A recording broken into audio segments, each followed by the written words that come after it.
قرآن مجید میں ہے ان اللہ لا یستحی من الحق، کہ اللہ تعالیٰ حق بات بیان کرنے سے حیا نہیں کرتے۔ حدیث میں بھی بعض ایسے مسائل کو اللہ کے رسول نے بیان کیا ہے صلی اللہ علیہ وسلم نے جو بظاہر حیا کے خلاف ہیں، مگر اس لیے بیان کیا کہ اگر آپ صلی اللہ علیہ وسلم بیان نہ کرتے تو لوگ ان بے شرمی کے کاموں میں مبتلا ہو جاتے۔ اسی وجہ سے میں بھی یہ ہمت کر رہا ہوں کہ ایک اور ایسا گناہ جس میں لوگ مبتلا ہیں اور وہ ہے حیا کے خلاف، مگر ہے بہرحال شریعت کا مسئلہ اور لوگ اس میں گناہ میں مبتلا بھی ہیں، اس لیے بتانا ضروری ہے۔ وہ یہ ہے کہ لوگ شادی کے بعد بھی آج کی نوجوان نسل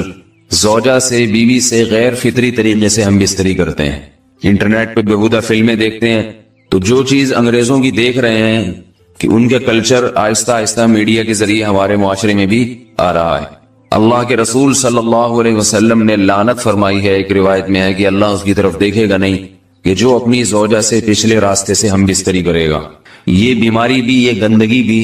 لوگوں میں پھیلتی جا رہی ہے، خاص طور پہ جن کو لڑکوں سے بدفعلی کی عادت پڑ جائے تو وہ زوجہ سے فطری راستے سے ہم بستری نہیں کرتے۔ اللہ نے فرمایا کہ نساؤکم حرث لکم، یہ تمہاری زوجات ہیں، بیویاں ہیں، یہ نسل بڑھانے کے لیے ہیں، تو اسی راستے میں انسان اپنی خواہش کو پوری کر سکتا ہے جس راستے سے نسل بڑھتی ہے۔ اس کے علاوہ کسی اور راستے سے اپنی خواہش کو پورا کرنا یہ حرام ہے، گناہ کبیرہ ہے، گندگی ہے۔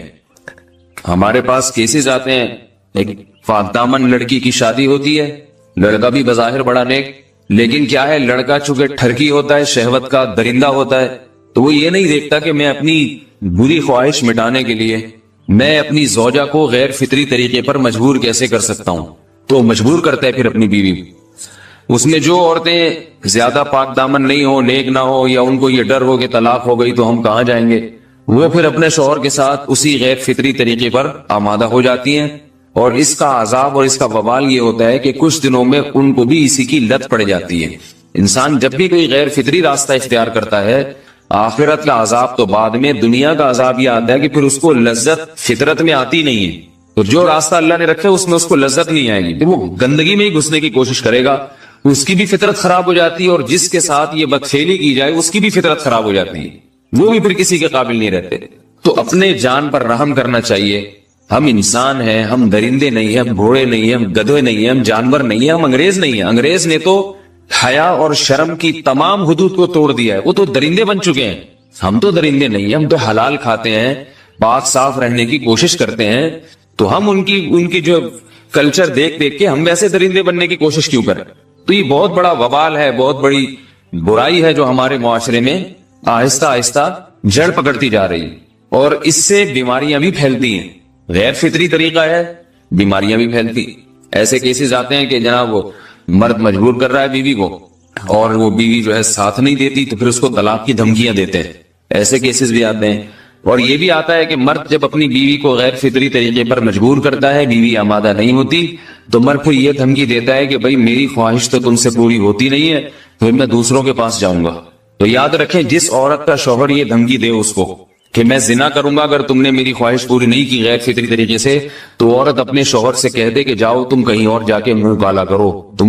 تمہاری فطرت میں گندگی ہے تو یہ مجھے گندا بنانے کی کوشش نہ کرو، اس کو زنا کرنے دیں، وہ اللہ آخرت میں اس سے بھگتے گا۔ ہر بیماری کا اللہ نے علاج رکھا ہے۔ اللہ کے رسول صلی اللہ علیہ وسلم نے فرمایا، صحیح بخاری کی حدیث، ما انزل اللہ من داء الا انزل له دواء، کوئی بیماری ایسی نہیں ہے جو اللہ نے نازل کی ہو اور اس کے لیے دوا نہ رکھی ہو دنیا میں۔ تو اگر کسی کو ایسی لت پڑ گئی ہے غیر فطری کام کی تو اس کو چاہیے کہ وہ اپنا علاج کرائے، ڈاکٹر سے بھی رابطہ کرے، اور سب سے بڑا علاج یہ کہ کچھ وقت صبر کرے گا، چھوڑ دے گا کچھ عرصے کے لیے، تو خود بخود آہستہ آہستہ صحیح ہو جائے گا۔ ایک آدمی شراب کا عادی ہے، ایک علاج تو یہ کہ ڈاکٹروں سے رابطہ کرے، بہترین علاج کے چھوڑ دے، کتنے دن تڑپے گا؟ ایک دن، دو دن، تین دن، چار دن، ایک ہفتہ، دو ہفتہ، بہت زیادہ سال ہو جائے گا نا، اس کے بعد خود بخود ٹھیک ہو جائے گا۔ سگریٹ کا عادی ہے، چھوڑ دے گا، تو کتنے لوگ ہم نے دیکھے ہیں دن میں 20 سگریٹ پیتے تھے، چھوڑنے پر آئے تو بالکل ایک دم چھوڑ دی انہوں نے، آہستہ آہستہ کر کے چھوڑ دی، لیکن تکلیف ہوئی مگر عادی ہو گئے۔ تو اب کسی کو یہ لت پڑ گئی ہے غلط کام کی، برائی کی، تو اس کا بہترین علاج یہ ہے کہ وہ اپنے آپ کو بدلنے کی کوشش کرے، ماحول بدلے، اور کچھ وقت صبر کرے گا تو اللہ اس سے یہ عادت چھڑا دے۔ نہیں کی، صبر نہیں کیا اس نے، پھر اسی گندگی میں موت واقع ہوگی، پھر آخرت کا عذاب بہت سخت، نسلیں برباد ہو جاتی ہیں اس عمل سے انسان کی۔ تو بات حیا کے خلاف ہے، مگر یہ کہ ایک بزرگ تھے وہ بات فرما رہے تھے، تو کسی نے پوچھا کہ حضرت آپ حیا کے خلاف بات کرتے ہیں، تو انہوں نے فرمایا تم بے حیائی کے کام نہیں چھوڑتے، ہم اس چھڑوانے کے لیے بات کریں تو ہم برے ہیں، اور تم کام کرو تو بھی برے نہیں۔ برائی کا کام کرنے میں برا نہیں بنتا، اور برائی کے خلاف بولنے والا برا بن جاتا ہے کہ دیکھو یہ کیسی باتیں کر رہے ہیں۔ تو وہی باتیں ہیں، اس لیے ہیں کہ یہ معاشرے میں یہ برائی پھیلتی چلی جائے گی، اور یہ ہماری اپنا کلچر نہیں ہے، یہ امپورٹ ہو رہا ہے باہر سے، یہ امپورٹ ہو رہا ہے، یہ وہاں میڈیا کے ذریعے آ رہا ہے۔ تو وہ چیزیں دیکھا نہ کریں اور ان لوگوں سے دور رہا کریں۔ ہمیں تو دین کا داعی ہو کے ان کو ہدایت پر لانا تھا، بجائے ہم ہدایت پہ چل کے دوسروں کو چلانے والے بن کے ان کے راستے پہ ہم نے چلنا شروع کر دیا۔ اللہ تعالیٰ ہمیں اب دیکھیں ان کے ہاں ایڈز کا مرض پھیل گیا ہے۔ آپ بتائیے یہ ایڈز کا مرض ہمارا ہے کیا؟ یہ بیماری ہماری ہے یا ان کی ہے؟ ہمارے یہاں بیماریاں ہیں، کھانسی ہے، نزلہ ہے، ٹھیک ہے نا، بلڈ پریشر ہے، شوگر ہے، یہ بیماریاں ہماری ہیں۔ کوئی اللہ کا شکر ہے گندی بیماری ہمارے ہاں نہیں ہے، جتنی گندگیاں ہیں وہاں سے آ رہی ہیں۔ ایڈز کا مرض وہاں سے امپورٹ ہوا ہے، وہ ایڈز کا مرض اسی بدفعلی کی وجہ سے پیدا ہوتا ہے، اسی سے جراثیم پیدا ہوتے ہیں، اور اتنا خطرناک مرض کے ایسے متعدی ایسے پھیلتا ہے۔ افغانستان میں ایڈز کا ریشو 0 تھا، 0۔ وہ جانتے نہیں تھے کہ ایڈز کا مرض ہوتا کیا ہے۔ جب سے امریکن آرمی، برطانیہ آرمی افغانستان میں آئی ہے، فوجی آئے ہیں، افغانوں میں ایڈز کا مرض پھیل گیا ہے، انہوں نے وہاں بدفعلیاں شروع کر دی ہیں۔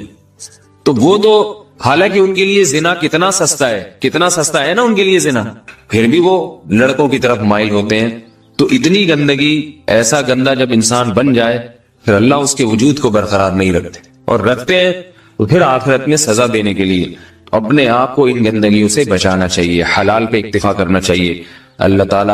ہمیں حلال پہ قناعت کی توفیق عطا فرمائے اور پاکیزہ لوگوں میں ہمارا شمار فرمائے۔ اگر شادی شدہ عورت 40 دن میں بھی ایک دفعہ، اچھا بھائی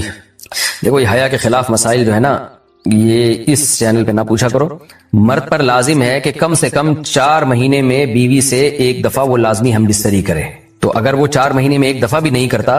تو پھر جو ہے وہ دیانتاً ذمہ دار ہوگا، اس بات کا خطرہ ہے کہ وہ گناہ گار ہو، کیونکہ حضرت عمر رضی اللہ تعالیٰ عنہ نے قانون بنایا تھا کہ 4 مہینے سے زیادہ کوئی بیوی سے دور نہ رہے، تو کم سے کم اتنا ہے لازمی، تو اس سے زیادہ بھی اگر کوئی مرد بیوی کے قریب نہیں آ رہا تو پھر وہ ظالم کہلائے گا شریعت کی نظر۔ حج کے دوران باقی ہر عورت اور ہر مرد کے حالات مختلف ہوتے ہیں، بعض عورتوں میں خواہش زیادہ ہوتی ہے،